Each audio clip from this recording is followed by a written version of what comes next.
Bonjour, avant de regarder ce club des hommes en noir, je m'adresse à vous Marie qui nous regardez en faisant votre repassage, ou à vous Louis qui nous écoutez après avoir enregistré l'émission pour en même temps bêcher votre jardin, et à vous tous, quel que soit votre prénom d'ailleurs.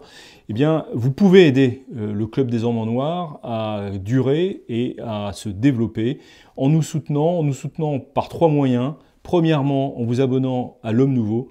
Deuxièmement, en faisant un don pour le Club des Hommes en Noir. Et troisièmement, en vous abonnant à la chaîne YouTube de l'Homme Nouveau. Et surtout, en partageant cette émission, ce qui permettra également de la diffuser. Je compte sur vous, on se retrouve dans quelques instants. Chers amis, bienvenue dans le Club des Hommes en Noir, une nouvelle émission consacrée aujourd'hui à l'avenir du catholicisme en France, ou si on pose la question d'une autre manière, est-ce que le catholicisme culturel peut sauver le catholicisme cultuel? Culture, culte, deux mots qui se répondent et qui se renvoient l'un à l'autre. Pour en parler aujourd'hui, j'ai le plaisir d'accueillir l'abbé Grégoire Sellier. Monsieur l'abbé, bonjour. Bonjour à vous, Philippe Maxence, et à tous les auditeurs. Alors, on m'a fait le gentil reproche à plusieurs reprises de ne pas assez présenter mes invités. Pourtant, je suis une star bien connue. Bah voilà, donc je me disais pourquoi les présenter. En fait, tout le monde, la terre entière les connaît. Donc, vous êtes prêtre de la fraternité sacerdotale Saint-Pédis. Vous vous occupez notamment de la lettre à nos amis, à nos frères prêtres. Je ne sais pas s'ils sont amis. Vous êtes le desservant, je ne sais pas comment on dit. Prieur. Prieur. Oh là, voilà. C'est un beau titre ça. Voilà. Prieur de Notre-Dame de Consolation, la chapelle Notre-Dame de Consolation, qui est donc la chapelle érigée en mémoire des morts de l'incendie du bazar de la Charité. Très bien. Monsieur l'abbé Gelfucci, ça fait un petit moment maintenant que vous êtes parmi nous, c'est bien. Bonjour. Et on est toujours heureux de vous accueillir. Vous êtes prêtre catholique. C'est beau comme définition. Hein. C'est la plus belle des définitions. Du diocèse de Paris, c'est ça? Tout à fait. Et bien, nous sommes très heureux de pouvoir vous accueillir au micro du Club des Hommes en Noir. Et aujourd'hui, nous sommes un peu en... Enfin, l'élite de l'élite est là, est présente et fait face à cette question redoutable de l'avenir du catholicisme en France. Et le laïc de l'étape, donc, comme j'ai l'habitude de le dire, c'est notre ami Guillaume de Thieulois, directeur du Salon Belge, mais en fait directeur de tellement de choses que... Polydirecteur. Voilà, polydirecteur, oui, c'est un nouveau terme. Également écrivain et journaliste. Merci donc de votre présence. Merci à vous, Guillaume. Bonjour Philippe et bonjour aux auditeurs. Alors le prochain numéro de l'Homme Nouveau va publier dans ses colonnes un débat entre Guillaume Cuchet, qui est l'auteur notamment dont le dernier livre paru s'intitule « Le catholicisme a-t-il encore de l'avenir en France ?» et avec un autre auteur d'un livre qui vient de paraître, Yvon Tranvouez, « L'ivresse et le vertige, Vatican II, le moment 68 et la crise catholique ». Et nous avons réuni ces deux auteurs qui se connaissent d'ailleurs très très bien. Je crois qu'ils ont plus ou moins relu le livre l'un de l'autre pour débattre dans les colonnes de l'Homme Nouveau de l'avenir du catholicisme en France. Et Guillaume Cuchet, en fait, alors je peux peut-être résumer sa position à la serpe, mais dit en quelque sorte que l'Église catholique se trouve en France et certainement en Occident se trouve à un tournant de son histoire. Soit elle réagit pour reprendre de la vigueur et des forces, soit elle va complètement disparaître du champ non seulement social, globalement elle a déjà disparu du champ social, mais du champ culturel lui-même. Et il lui semble que il est urgent et nécessaire que l'Église ait un discours globalement qui est de dire si nous voulons que le catholicisme dure, il faut au moins qu'on le défende comme civilisation, et que ceux qui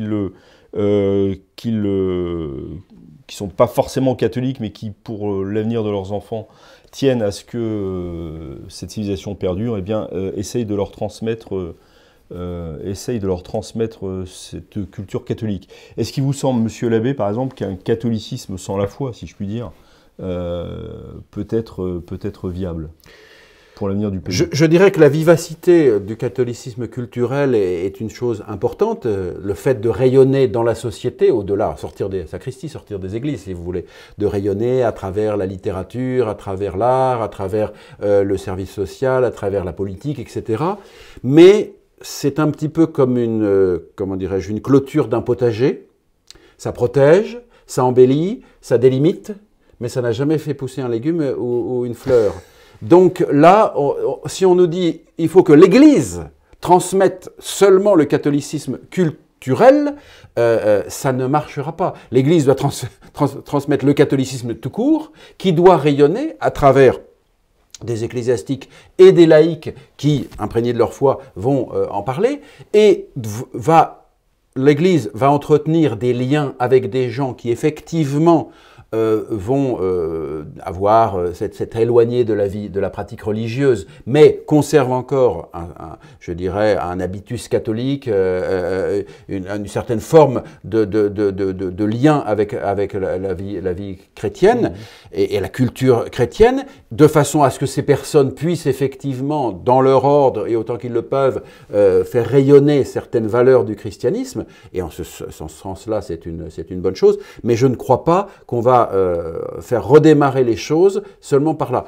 Vous voyez, quand il y a eu les grands attentats islamistes, il y a quelques années en France, j'ai senti le regard des gens dans les transports en commun changer. D'abord, j'ai eu une personne qui est venue me voir en me disant « Je suis musulman, mais je veux vous dire que je suis contre ces attentats horribles, etc. » D'accord ? Et puis les autres personnes, on voyait que grosso modo, les gens disaient « Je ne vais pas à l'église, mais vous êtes en soutane et on est ensemble. On est de la même civilisation contre ceux qui nous agressent. » D'accord ?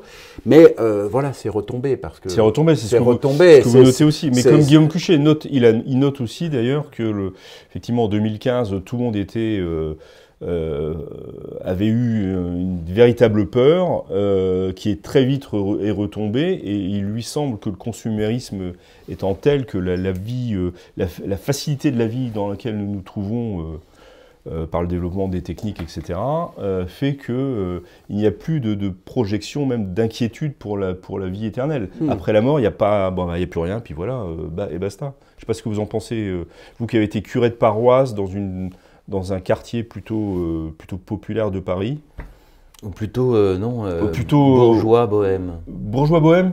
Oui. Ah, je pensais que c'était encore au centre de plusieurs populations, disons. Non, il y a un tiers de population populaire, et puis sinon, les deux tiers rachètent à 12 000, 15 000 euros le mètre carré les appartements. Ah oui, effectivement, là c'est plutôt... C'est plus très populaire. C'est plus très populaire. C'est plus très populaire. La gentrification de Paris. Voilà, avec des personnes qui gagnent environ 4 000 euros par mois, en général dans la communication. Ne nous regardez pas comme ça. Voilà. S'il vous plaît. Animateur de site web. Voilà. Et donc, moi, ce qui m'intrigue dans tous ces débats, c'est qu'on ne parle pas du Christ.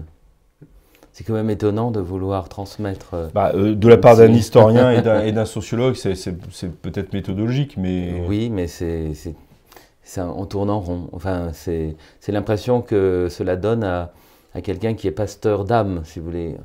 On ne peut transmettre le catholicisme qu'en parlant d'incarnation. Et par rapport à l'islam et par rapport au judaïsme, il y a un refus de l'incarnation qui fait beaucoup. Et qui, donc, si vous voulez reconquérir les âmes et aller au-delà de la culture et des belles cathédrales et des belles peintures, et il faudra à un moment donné dire que Dieu s'est fait homme. Alors, peut-être que je ne me suis pas très bien expliqué ce que Guillaume Cuchet, je parle à sa place, donc c'est toujours un peu un exercice un peu limité, mais et un peu dangereux. Donc c'est plutôt ce que je vais dire moi là qu'il faut prendre. Enfin, c'est à moi qu'il faut l'attribuer. Ce qu'il entend par catholicisme culturel, c'est pas justement il le distingue du catholicisme patrimonial.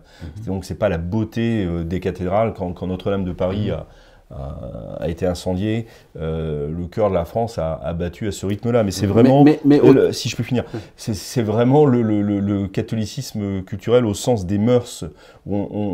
C'est le fruit, évidemment, d'une foi qui existe encore aujourd'hui dans des mœurs qu'on essaye de continuer à vivre et à transmettre. Le fait d'aller à la messe pour être, le fait de faire baptiser ses enfants, leur faire leur première communion, de mourir avec des funérailles catholiques et non pas dans un mélange, ce qu'il raconte dans son livre à un moment, dans un des chapitres où au cours d'une messe, d'une cérémonie funéraire dans l'église, à la fin il y a l'intervention d'un bouddhiste qui prend la parole et évidemment qui ne transmet pas les paroles de la foi catholique. Ou alors, ce qu'il nous a expliqué également, c'est que les pompes funèbres aujourd'hui prennent tout en main, quoi. Peut-être pas dans le diocèse de Paris où là il y a encore une structure ecclésiale forte, mais tout ça en province, ça existe. Au Père-Lachaise, ce sont les pompes funèbres qui prennent. Non, mais jusqu'à l'organisation de la cérémonie religieuse. Je vous parle du Père-Lachaise.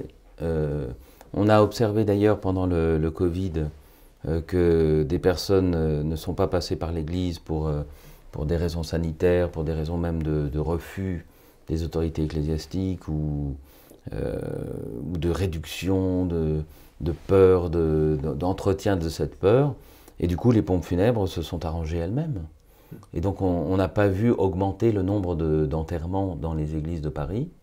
Bien au contraire, et les pompes funèbres ont fait leur célébration rapide pour cela.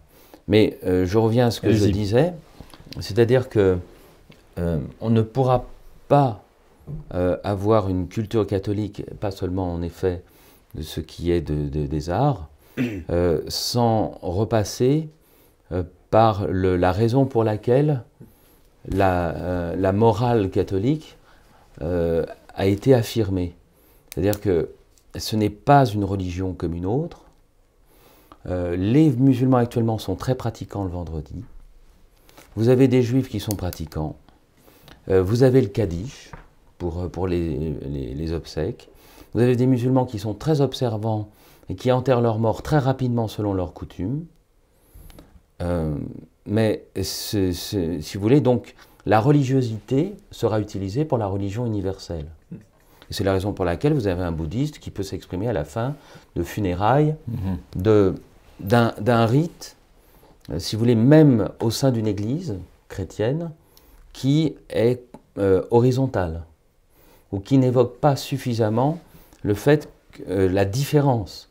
La différence, c'est que nous croyons que Dieu s'est fait homme, et que Jésus a une autorité divine pour restaurer la nature humaine, pour interdire la répudiation.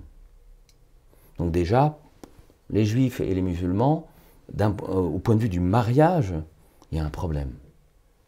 Puisque l'autorité divine a dit, c'est plus possible la répudiation. Vous devez vous pardonner 77 fois 7 fois.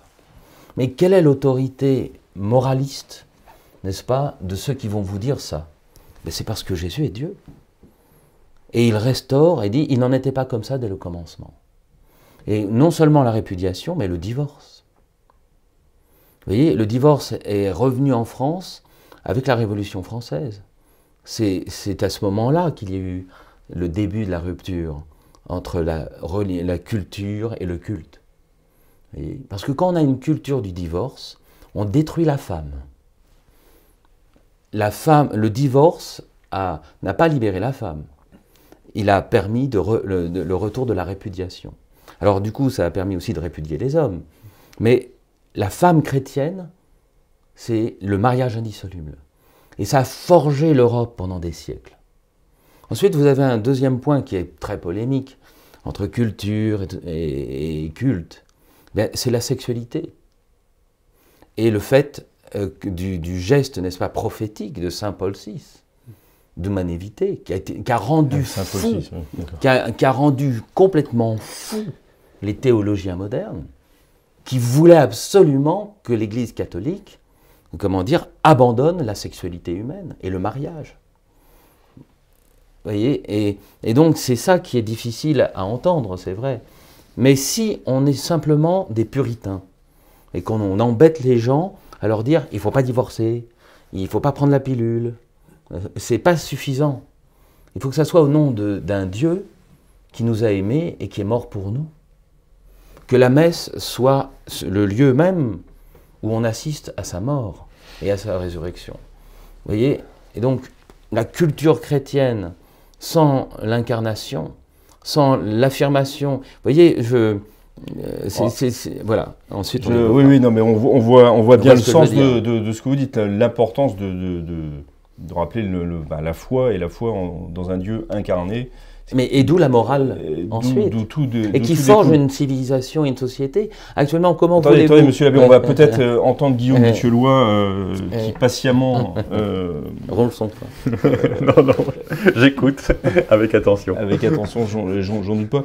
Comment vous percevez de votre poste d'observateur à mon avis, il y a deux écueils. Il y a l'écueil du catholicisme identitaire, pour prendre les termes un peu polémiques, qui consisterait à dire l'essentiel c'est de transmettre la civilisation, on se fout du contenu. J'exagère un peu, mais si certains croyants animent cette civilisation, c'est très bien, mais le cœur du sujet c'est de transmettre la civilisation. Je ne crois pas du tout que ça soit durable. En tout cas, s'il n'y a pas une poignée de croyants qui font vivre l'ensemble, ça ne tiendra pas. Ça, c'est le premier écueil. Le deuxième écueil, c'est l'écueil des années 70, où on a voulu dépaganiser la religion catholique. C'était très à la mode à l'époque de dire les processions, les rogations, tout ça, c'est des cultes païens, des cultes des saints, c'est des cultes païens. La religion populaire. La religion populaire a été... Enfin, il y a le bouquin de Paul Buisson là-dessus est très édifiant.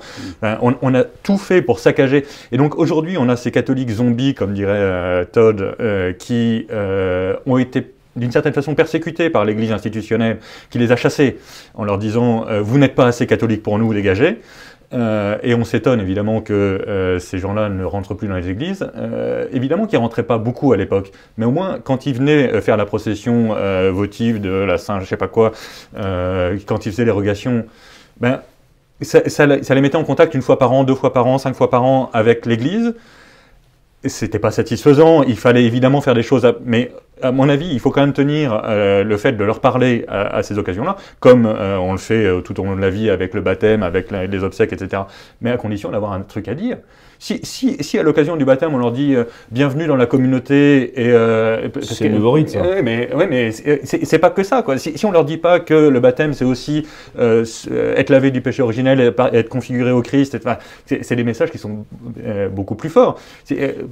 Pardon, Guillaume, mais vous mettez je vous interromps parce que c'est un sujet vraiment très intéressant, parce que le nouveau rite de baptême est vraiment axé sur l'entrée dans la communauté. Ça a été rectifié. Oui, enfin, quand vous le voyez sur le terrain, excusez-moi, mais il y a 15 jours, j'étais à un baptême. Bien sûr. Vous voyez pas que c'était rectifié. Hein. Non, mais le mot a été rectifié, mais ensuite, l'idée... L'idée, là. Non, mais vous avez raison, et ça vaut de l'autre côté de la vie avec les obsèques. Le nombre d'obsèques auxquelles j'ai assisté, où on ne parle pas de la résurrection, mais ça rime à quoi de faire des obsèques s'il n'y a pas la résurrection? Évidemment qu'on croit à la résurrection de la chair, et c'est pour ça qu'on enfonce le corps du défunt. Sinon, pourquoi pas la crémation, quoi? C'est plus qui se développe beaucoup. Ou le péché. C'est-à-dire que la personne est avec Dieu. Forcément. Il n'y a pas de purgatoire. Nous sommes dans l'octave des défunts du 1er au 8 novembre. Mais combien de fois, dans des obsèques, là on enfonce des portes ouvertes. Mais qui sont toujours. Non, les portes ouvertes sont toujours bonnes à être très ouvertes. On ne parle pas du purgatoire à une messe de défunts. C'est invraisemblable. L'Église l'a toujours fait parce que rares sont ceux qui meurent en état de grâce et en ayant réparé les conséquences de leurs fautes, en ayant regretté leurs fautes, et dans un don total et un accueil total et transparent de la grâce, au point que leur âme va dans la vie divine au moment de leur jugement particulier. Je redonne la parole à Guillaume qui a été interrompu 2 fois, et par moi et par vous, donc... Non, mais donc, moi, en tout cas, je pense qu'il faut, d'abord, il ne faut pas réduire le catholicisme à une orthopraxie. C'est pas du tout notre façon de voir la religion. Quand on dit les religions, on croit que les grammaires sont les mêmes, mais c'est pas le cas. Nous ne sommes pas une orthopraxie. On ne se définit pas. Dis bien ce qu'est une orthopraxie. On ne se définit pas catholique parce qu'on fait ceci ou cela. On se définit catholique parce qu'on croit au Dieu trinitaire, au Dieu incarné. Et alors évidemment, ça entraîne des conséquences morales importantes. Vous parliez tout à l'heure la sexualité. Mais par exemple, pour moi, c'est délirant d'essayer de convaincre le reste du monde en disant « Regardez comme nous sommes différents des autres ». Il dit bah ouais, mais vous êtes complètement ringard, vous êtes contre la pilule. S'il n'y a pas un cœur, enfin si c'est pas habité parce que c'est la foi, c'est parce que l'auteur de la nature nous a dit comment faire. Sinon ça n'a aucun sens en fait. C'est du puritanisme complètement délirant et on n'a pas envie. Moi j'ai pas envie de promouvoir cette religion là, ça m'intéresse pas. Hein. N'est-ce pas finalement la position du pape François, celle-là? Le pape François, non mais à mon avis, le pape François, j'ai bien compris, mais le pape François pour moi a un immense avantage par rapport à ses prédécesseurs, et je ne dirais pas du tout ça de façon générale, mais il a un immense avantage, c'est que lui n'est pas insensible à la religion populaire. Et par rapport, par exemple, aux années 70, c'est pas, encore une fois, c'est pas entièrement satisfaisant, il dit parfois beaucoup de bêtises, mais ce qui est vrai, c'est qu'il a une intention, justement, à ce qu'il appelle les périphéries. Les périphéries, on va les toucher au moment des obsèques, au moment des baptêmes du petit, au moment des rogations, et c'est à ce moment-là qu'on peut leur communiquer le message qui nous fait vivre. Donc moi j'ai toutes sortes de réserves sur l'enseignement du pape François qui n'est en général pas un enseignement, mais je reconnais volontiers que de ce point de vue-là il a une pratique qui est plutôt une pratique de bon curé de paroisse en fait, il me semble. Voilà. Mais la papauté étant devenue le pape étant devenu le curé du monde. Vous êtes resté silencieux. C'est tellement étonnant. On le prive de la parole. On le prive de la parole. Non, mais parlez. Voilà, je dirais, donc, pour revenir donc, de cette dialectique. C'est très thomiste, hein, comme. Voilà, cette dialectique. Je réponds, je conclus. Catholicisme cultuel, catholicisme culturel. Le catholicisme culturel, donc, sans le catholicisme cultuel, est donc, je dirais, un reliquat d'une vie chrétienne antérieure, des parents, du pays, etc., où on ne pratique plus, on n'est plus dans cette religion, mais on garde un certain nombre d'habitudes et de réactions et de façons d'être. C'est donc une conséquence, c'est-à-dire parce que nous étions chrétiens, nous avions une certaine façon d'être. C'est donc une conséquence, mais une conséquence n'a jamais pu rénover et ravigorer une cause. Donc si on focalise tout sur le catholicisme cultuel, qui est une conséquence, on ne pourra pas ravigorer le catholicisme cultuel, qui en est la cause. Et donc déjà, alors encore une fois, c'est important, il est important parce que, comme on le dit, ce sont des points de contact.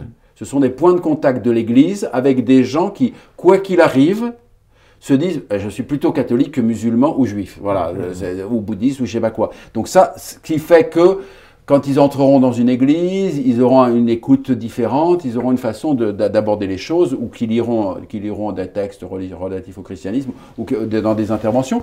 Donc en ce sens-là, le catholicisme culturel a son importance à la fois pour la mission de l'Église, parce que c'est plus facile vis-à-vis des personnes qui sont dans ces dispositions-là, et par rapport à l'ensemble, je dirais, au rayonnement dans le pays, parce que le fait d'avoir des gens qui éventuellement vont vous soutenir, même s'ils vont pas forcément à l'Église le dimanche, mais ils vont vous soutenir en disant vous avez raison, effectivement, c'est la tradition de notre pays, ça pourra aider, mais ça ne peut pas rénover.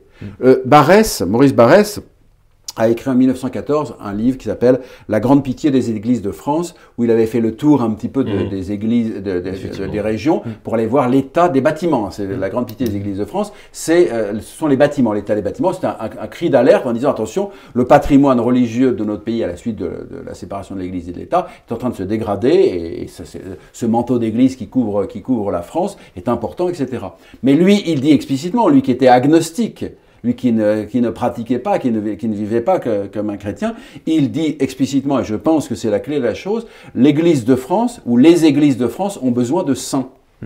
Il faut un rayonnement spirituel, parce qu'encore une fois, ce manteau d'église, sinon, il n'a aucun sens.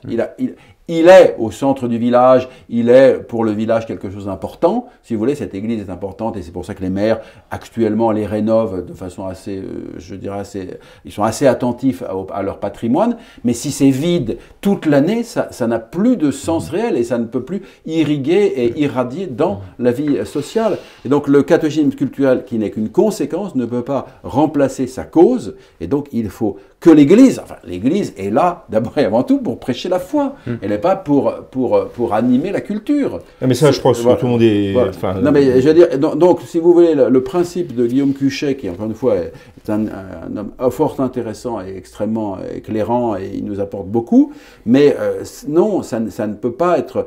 Ça peut être, du point de vue, je dirais, on va dire d'un homme politique, on va dire, quand je dis un homme politique, quelqu'un qui est investi dans la vie de la cité, de se dire, voilà, je dois défendre ce patrimoine, je dois défendre cette civilisation, cette culture qui est la nôtre.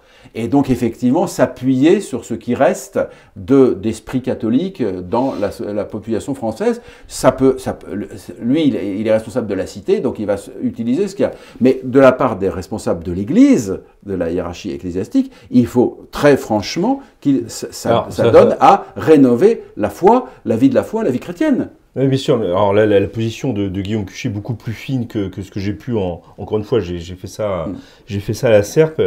Mais puisque j'ai parlé aussi du livre d'Yvon Trambouez qui porte plus sur des aspects historiques, autant Yvon Trambouez que Guillaume Cuchet ont mis en relief dans le débat donc, qui va apparaître dans le Nouveau le fait que la réforme liturgique avait joué un rôle déterminant dans le décrochage du nombre enfin dans la baisse forte du nombre de catholiques. Alors ils l'ont expliqué de manière qui sort un peu de nos discours habituels, c'est-à-dire que pour eux, le passage du latin à la langue vernaculaire impliquait, en quelque sorte, il y avait une espèce de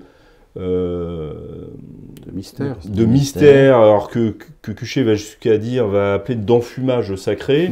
On ne comprenait pas très bien ce qui se passait, mais c'était pris dans de l'encens, au sens strict du terme d'ailleurs, alors que tout d'un coup, le français aplatit la religion. Et donne l'illusion qu'on comprend. On comprend et on se rend compte. Alors, mais ça vous répondrez, Guillaume.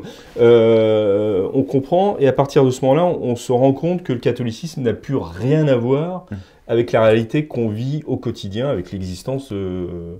Avec nos existences. Guillaume. Moi, je pense que c'est une illusion. Je connais plein de gens qui croient qu'on comprend mieux parce que c'est en français, mais la réalité, c'est que ça reste des mystères. Enfin, que ce pain devienne la substance de Dieu, on peut le dire en français, en latin ou en patagon oriental. La réalité, c'est que c'est compliqué à comprendre. Il faut vraiment. C'est pas le patagon oriental qui me fait sourire.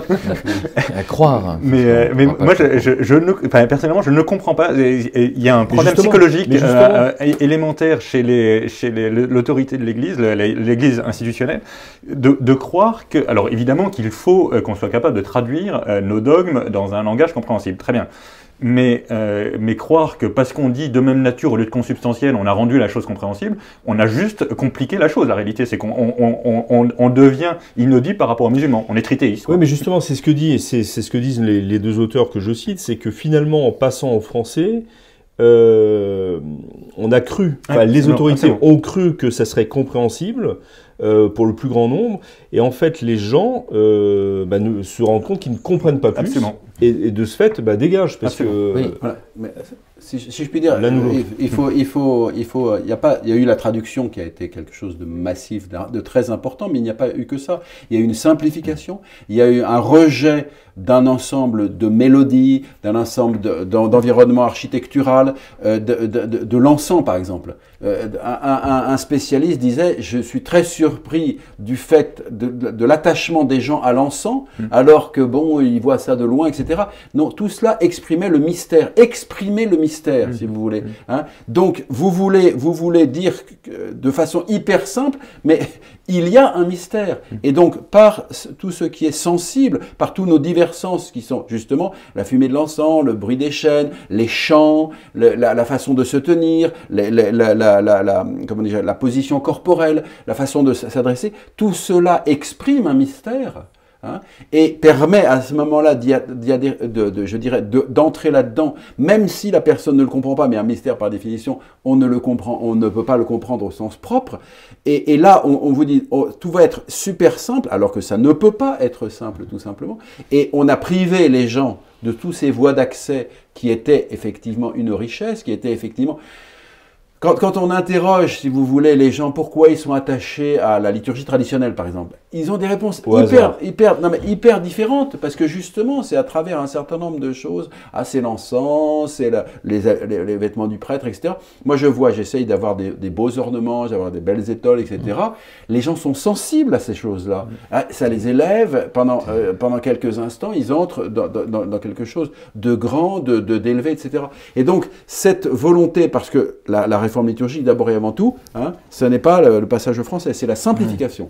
C'est la demande de sacro-sanctum. C'est la simplification. Et je pense que la simplification est une erreur. Comme disait Vialat, à propos de la réforme liturgique. Qui n'est pas un père de l'Église, pourtant. Non, mais qui était un homme qui a fait un article sur la crise de l'Église qui est absolument magnifique.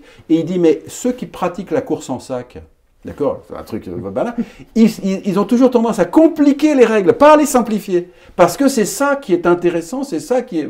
Et donc, en réalité, la liturgie complexe, variée, si vous voulez, il y a des temps, il y a des moments, il y a des couleurs, il y a des ambiances au cours de l'année qui expriment des choses, alors que maintenant, voilà, 25 dimanches du temps ordinaire, pif paf pouf, c'est toujours la même chose. Monsieur l'abbé, de manière concise. Mais c'est tout à fait cela. Enfin, alors du coup, j'apporterai encore ma petite chanson moraliste. Une des choses les plus importantes, ça a été ça. C'est qu'on n'a pas eu des chasubles, on a eu des ponchos. Et quand on voulait plus de ponchos, on a mis des étoles. Et on a mis les étoiles existaient avant le poncho. Oui, mais on a mis des bouteilles, on a mis des bouteilles de vin, on a mis des pains. Ça, moi, tout cela, on a mis des calices en terre cuite. On a fait beaucoup de mal. Plus ou moins volontaire. En quoi est-ce que ça fait parce que l'être humain, si vous voulez, la belle Église, c'était le palais des pauvres. On nous a fait des discours sociaux, communistes, tout ce que vous voulez, mais on a fait de la maison commune, municipale de Staline, n'est-ce pas, l'alpha et l'oméga de la rencontre, alors que c'est 4 murs, c'est stalinien. Tandis que l'Église, elle était belle, elle était variée, elle était intelligente, elle était fantaisiste. Et même s'il y a de très belles lignes dans les églises cisterciennes et monastiques, on avait besoin aussi d'églises peintes, d'églises ornées, avec des belles statues. Et tout ça, on nous l'a supprimé. Eh bien, ça a un coût très cher.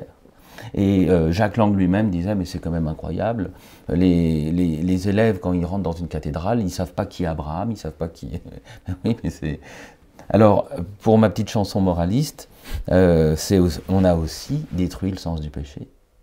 On a arrêté de confesser les gens. Or, voyez-vous, comme je vous disais, que d'un point de vue culture, et avec la source cultuelle, c'est l'incarnation, c'est Jésus. Jésus, quand il pardonne à la femme adultère, c'est extraordinaire dans le catholicisme, la manière dont on pardonne les péchés. La manière dont on est rigoriste sur l'essentiel, et encore maintenant, on dira, ben non, il ne faut pas prendre la pilule, il faut être ouvert à la vie. Mais c'est pas seulement pas prendre la pilule, c'est aimer les enfants. Oui, c'est ça, c'est plus positif. Mais surtout, voyez-vous, on pardonnait. C'est-à-dire que le bonhomme qui n'allait pas à la messe et qui allait au rameau, pour avoir son rameau dans sa maison, c'est encore le cas aujourd'hui, il pouvait se confesser une fois par an, mais au moins il se confessait une fois par an et il communiait une fois par an. On a même supprimé la confession à ces braves gens. On ne pouvait même pas les engueuler en leur disant, quand vous dites les prêtres et les évêques. Et donc, c'est tout. Le poisson pourrit toujours par la tête. Donc, c'est ce qui s'est passé. Et donc, si on veut faire des bouquins, des bilans, il faut quand même remonter à la faute des clercs. Pas d'anti-intellectualisme, s'il vous plaît, c'est un peu facile. Non, au contraire. Eux, ils sont sidérés de ce que les hommes d'église ont pu faire. Mais d'un autre côté, les baptisés aussi ont collaboré. Il y en a qui voulaient être tranquilles, qui voulaient être plus libres. Vous voyez, comme disait Chesterton, la révolution, ce sont les vertus chrétiennes devenues folles.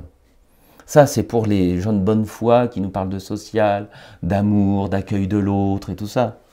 Mais il y avait aussi beaucoup d'égoïsme, parce que comme ça, on n'avait pas trop d'enfants, on pouvait être un peu plus riche, un peu plus prospère. Mais ce qui est extraordinaire, c'est que ces sociétés de contraception et d'avortement sombrent dans la pauvreté et le chômage. Donc ça n'a pas apporté le bonheur. Non, ça tout à fait. Le constat aussi des auteurs d'un point de vue historique, c'est que ce mouvement de réforme qui était en fait une révolution s'est fait dans l'illusion du fait qu'on avait des troupes encore énormes et que ce qu'on a mis en branle a fait sortir les troupes en masse et qu'on se retrouve sans rien en fait. Parce que alors c'est l'autre question, parce que le temps tourne quand même, que je voulais aborder avec vous, c'est que il y a eu deux, trois sondages là, qui sont parus récemment sur la croyance en Dieu des Français, et pour la première fois, on est en dessous de 50% de Français qui croient en Dieu, en France donc, hein. Alors qu'en 1947, ils étaient encore 66%. Il y a quand même un constat, c'est que les gens ne croient plus en rien.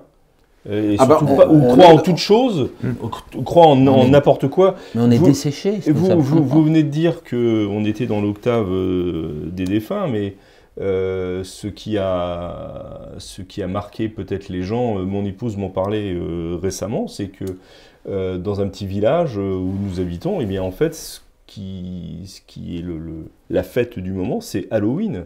C'est pas du tout, ni la Toussaint, ni le lendemain. C'est commercial, mais c'est en effet. Oui, mais on sonne aux portes et les gens vous disent prenez un bonbon, ou donnez de l'argent, ou sinon on vous jette un sort. Oui, quand Marlène Schiappa fait l'éloge de la sorcellerie, il y a peut-être à se demander, même si elle ne pratique pas elle-même, on voit qu'on n'est plus du tout dans une culture, une civilisation chrétienne, et que l'Église ne semble ne rien faire sur ces points-là. 10 secondes. 10 secondes. L'Église nous parle, essaye de faire des processions très jolies, de rappeler les saints patrons. Mais il y a aussi le respect des morts, et on remplace les obsèques par des marches blanches. Vous voyez ? Donc on honore le souvenir d'un défunt, d'une personne qui a été assassinée, qui a disparu, par des marches blanches. Pourquoi ? Parce que la religion naturelle, si vous voulez, le fait qu'un être humain qui meurt, c'est pas comme un moustique qui meurt. Donc, alors, voilà. L'Église n'en profite pas. Monsieur, avez-vous il faut quand même bien avoir conscience que depuis la Révolution française, en gros, avec des hauts et des bas, il y a eu une entreprise systématique de déchristianisation de notre pays. C'est l'explication du complot, ça. Voilà. Non, c'est pas le complot, c'est une réalité. Moi, j'ai énormément lu sur l'anticléricalisme de la fin du 19e siècle et du début du 20e siècle. C'est un mouvement énorme, extrêmement puissant, qui a attaqué, à côté de ça, Charlie Hebdo, c'est des amateurs, c'est des rigolos. Les caricatures qui étaient faites étaient ignobles tous les jours, que Dieu fait. Donc il ne faut pas oublier qu'il y a quand même une entreprise systématique de déchristianisation à la fois anticléricale, et puis l'école dite publique qui a systématiquement sapé la foi en Dieu. Donc on en arrive à des conséquences. L'Église n'est pas la seule responsable, c'est ça? Non, l'Église n'est pas la seule responsable. Et pour des raisons politiques qui ont leurs valeurs, etc., mais on n'a pas toujours vraiment dénoncé et combattu cette emprise d'un État anti-chrétien sur les populations. Et donc on en a les conséquences. Alors après, je me méfie toujours des sondages, parce que les sondages vous donnent des chiffres complètement délirants. La commission Sauvé en est un exemple, n'est-ce pas? Ils tirent des conséquences qui sont fausses. Alors on ne va pas rentrer à nouveau. Non, mais ce que je veux dire, c'est sur des chiffres, des extrapolations qui n'ont aucun sens. Dans ma pratique, dans les gens que je rencontre, alors évidemment je rencontre des catholiques, puisque c'est à propos de gens qui se raccrochent, qui a tel ou tel, des obsèques, etc. Lorsque j'ai ce contact, et on va confesser les gens qui ne sont pas confessés depuis 20 ans, 30 ans, etc., parce qu'ils se raccrochent. Quand on leur demande est-ce que vous avez prié, etc., les gens, malgré tout, prient de temps en temps. Prient de temps en temps. Même les gens qui ne vivent pas, qui sont éloignés de l'Église, prient de temps en temps. Donc, les déclarations d'athéisme, etc., je pense qu'elles sont majoré par Pas rapport tellement d'athéisme, mais plutôt d'agnosticisme. Voilà, en fait. Oui, je mais- pense que c'est un oui, peu mais on majoré, confond les deux. c'est un petit peu Oui, majoré tout à par rapport à la réalité. Mais effectivement, ça progresse. Premièrement, parce qu'il y a un État totalitaire qui est anti-chrétien, et deuxièmement, parce que l'Église, malheureusement, au moins depuis un demi-siècle, n'a pas franchement fait son travail vraiment d'annonce de la foi claire, nette, précise, autour d'une foi et d'une pratique religieuse qui soit exaltante et enthousiasmante. Guillaume, Juste enfin, je suis entièrement d'accord avec ce qu'il vient de dire, mais juste un petit mot. Moi, je pense que ce qui reste culturellement, le cœur de la culture, quand le culte disparaît, c'est l'anthropologie.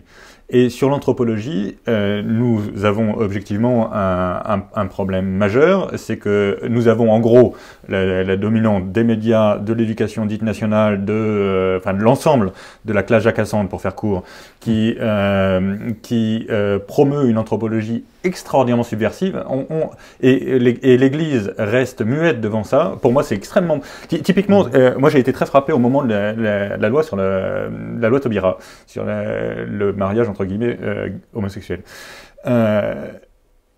On s'est laissé corneriser. Alors, on a fait comme si c'était une question de pure sexualité. Mais c'est pas. C'est évidemment un sujet, mais c'est pas le cœur du sujet. Le cœur du sujet, c'est que l'État n'est pas compétent pour légiférer sur pour transformer la nature humaine. Et donc, en particulier, il y a une question politique majeure. Jusqu'il y a 50 ans, tout le monde, païen compris, considérait qu'il allait de soi qu'il y avait des lois non écrites qui étaient supérieures à la loi positive. Aujourd'hui, plus personne, et plus un évêque n'ose dire qu'il n'y a pas de loi.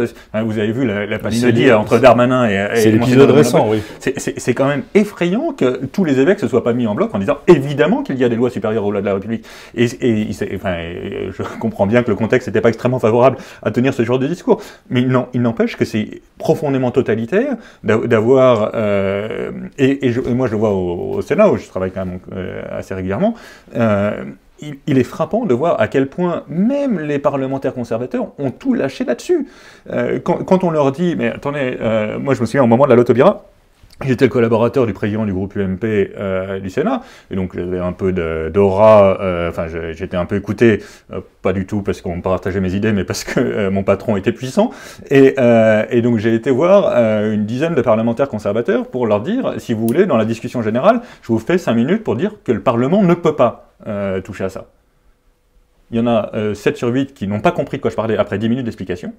Des catho-pratiquants n'ont pas compris de quoi je parlais. C'est juste impressionnant. Et le dernier, qui est l'actuel président du groupe UMP LR du Sénat, Bruno Retailleau, m'a dit « Mais Guillaume, on ne peut pas dire ça ». Je dis « Mais monsieur le président, si on ne peut pas dire ça, c'est qu'on a déjà perdu, puisque l'anthropologie du camp d'en face, et bien sûr qu'on avait perdu. Avant de livrer bataille, on avait perdu. Avant de livrer bataille. On va pas, pardon, on va vous interrompre là-dessus, parce que 5 secondes, le laïcisme. Non, absolument. Pardon. Oui, c'est exactement ça le laïcisme. Juste pour terminer là, parce que le temps a tourné, est-ce que finalement la solution pour demain, c'est de se replier sur, pour le catholicisme vraiment, c'est de se replier sur un noyau dur, fort, qui va vivre complètement de la foi dans toutes ses exigences. Mais vous êtes déjà piégé dans votre se replier. Non, on ne va pas se replier. Vivre et rayonner, au contraire. Rayonner la foi. Changez les termes si vous voulez. Non, les termes sont importants. Non, mais vous les changerez dans votre réponse. Ouais. Donc moi, je reprends ce que je disais, si vous voulez bien ne pas m'interrompre. Donc se replier sur un noyau dur qui vit complètement de sa foi au risque de transformer le catholicisme, qui a une portée universelle, à une petite secte. Mais le judaïsme le christianisme est à l'origine une secte juive qui a finalement réussi.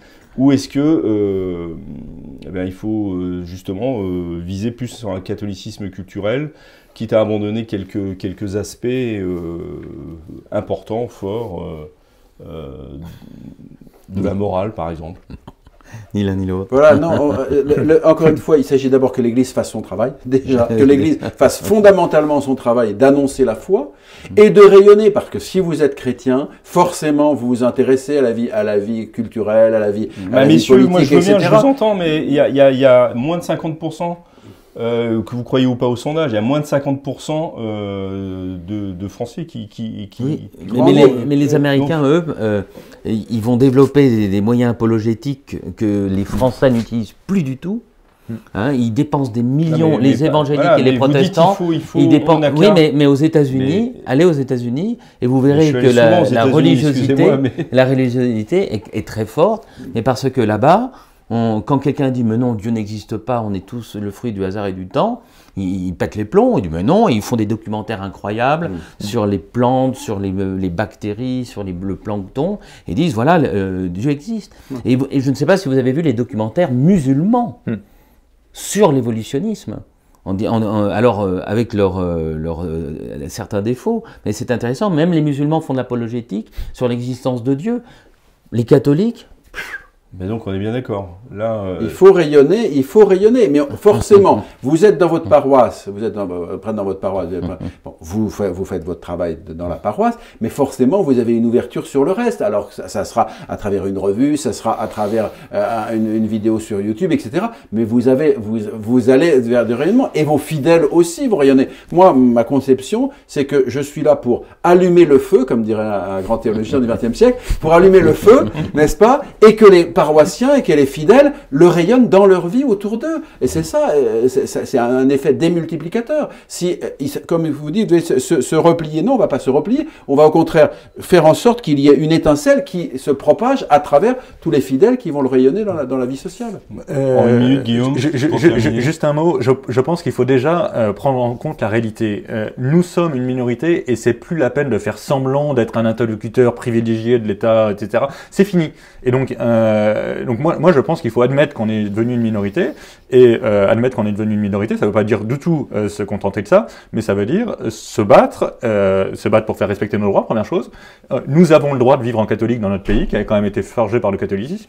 Ça, c'est aussi des combats politiques. Moi, je trouve inadmissible qu'on laisse tomber des trucs, typiquement quand on se bat contre telle ou telle municipalité violemment anticatholique, on est ici à Paris, il y a quand même assez régulièrement des problèmes, mais c'est pas normal que nous restions les bras ballants devant des agressions contre notre droit, parce que c'est des droits. Je suis pas du tout un revendicateur syndicaliste, mais enfin il y a quand même il y a des droits fondamentaux qu'on doit faire respecter, et ça veut dire aussi s'organiser en lobby efficace pour peser dans la vie civile, dans la vie politique, dans la vie culturelle. Arrêtez de se faire insulter en permanence. On n'est pas être catho, ça ne veut pas dire systématiquement être con, quoi. Je suis désolé. Merci beaucoup. C'était c'était le Club des Hommes en Noir sur ce sujet important. Le catholicisme a-t-il encore de l'avenir en France? Nous nous retrouvons la semaine prochaine pour un nouvel épisode. D'ici là, que Dieu vous garde.